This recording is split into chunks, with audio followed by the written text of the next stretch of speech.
ou seja, o livro, é a reunião das minhas convicções, das minhas ideias sobre o Brasil, acumuladas desde a infância, desde os bancos escolares, com as minhas experiências na vida pública, os ministérios que eu ocupei, os mandatos, a presidência da Câmara, a presidência da UNE, a Casa Civil no governo de São Paulo.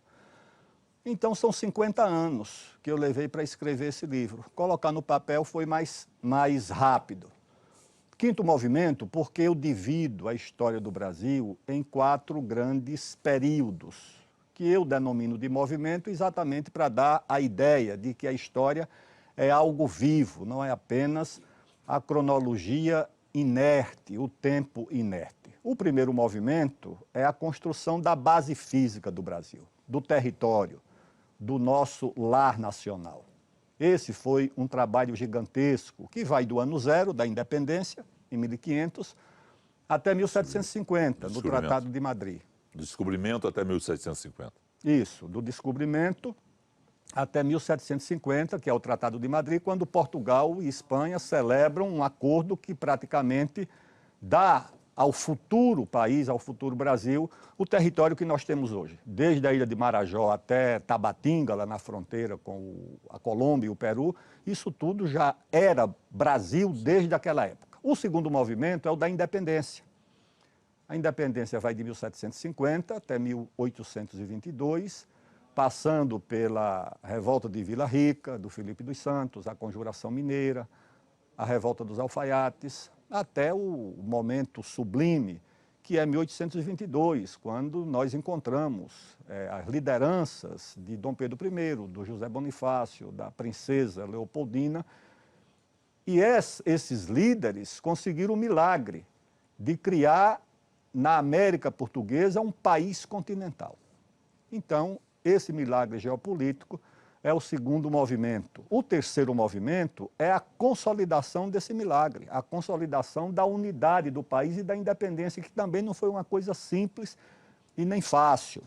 Basta dizer que na regência o Brasil conheceu 4 guerras civis simultâneas. Uma no sul, os farrapos, que chegaram a proclamar uma república e eleger um presidente, a Sabinada, na Bahia, ligada com os farrapos, a Balaiada, no Maranhão, e a mais violenta de todas, que foi a Cabanagem, no Pará, com milhares de mortos, e a rebelião dos caboclos com os índios, com a oligarquia local.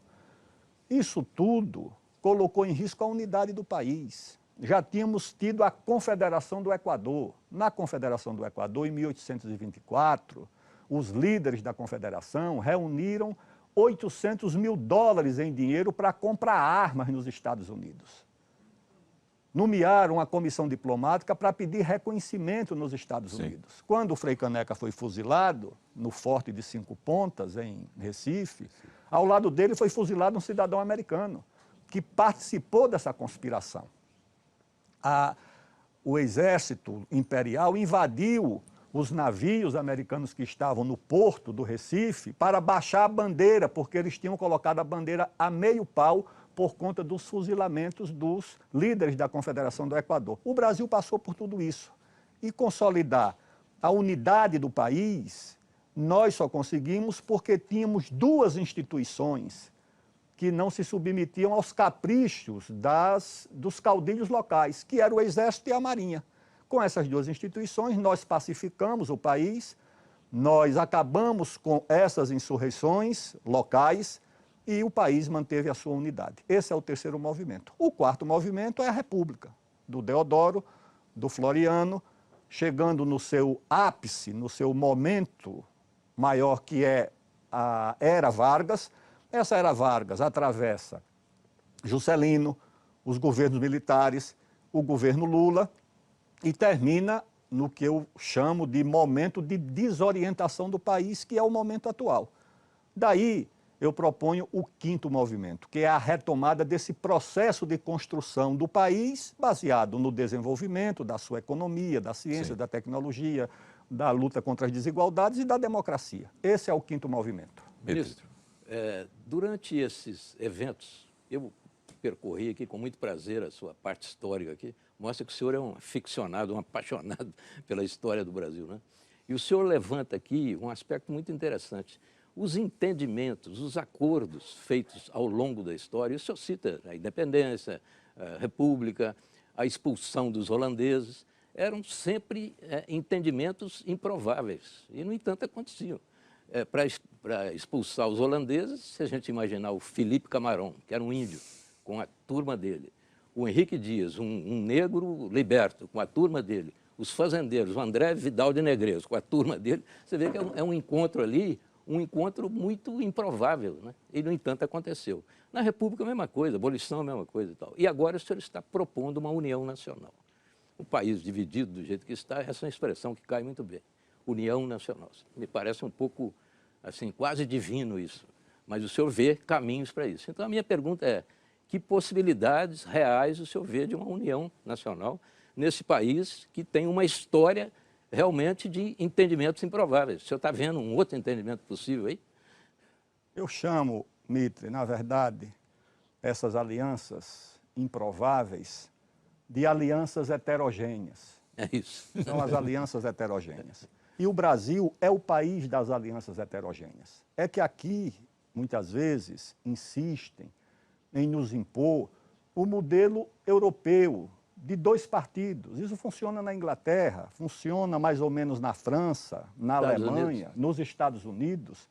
O Brasil é muito desigual, o Brasil é muito heterogêneo. A frente heterogênea não é uma invenção a partir do nada, é porque o país é muito heterogêneo. Sempre foi muito heterogêneo.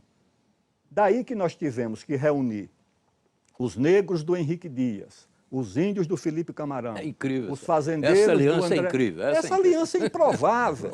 E os fazendeiros da Bahia contribuindo para armar os índios do Felipe Camarão. Isso permitiu, com a Igreja Católica... A Igreja junto. Permitiu. Agora, gente muito brava, hein, ministro? Gente muito brava. Corajosa. Além de corajosa, muito brava. Muito. Não tinham muitos limites ali na violência da guerra, não. Mas era guerra. Aí nós tivemos, na independência, outra aliança improvável. Nós reunimos uma dissidência da Casa de Bragança, o príncipe herdeiro, Dom Pedro I, com os liberais radicais republicanos do Gonçalves Ledo, com os maçons, os conservadores ligados mais ao José Bonifácio, os fazendeiros, e uma negra baiana chamada Felipa foi uma das heroínas da Guerra da Independência na Bahia. Uma mulher, filha de um pequeno fazendeiro, a Maria Quitéria, outra heroína. Não teve nada mais heterogêneo do que a frente que se formou para fazer a independência e a abolição. E você tinha os negros amigos da princesa Isabel, o André Rebouças, o Zé do Patrocínio. Patrocínio era ligado à princesa Isabel. Princesa Isabel. Criaram, inclusive, a chamada Guarda Negra, que era uma guarda para proteger a princesa e a monarquia contra os republicanos.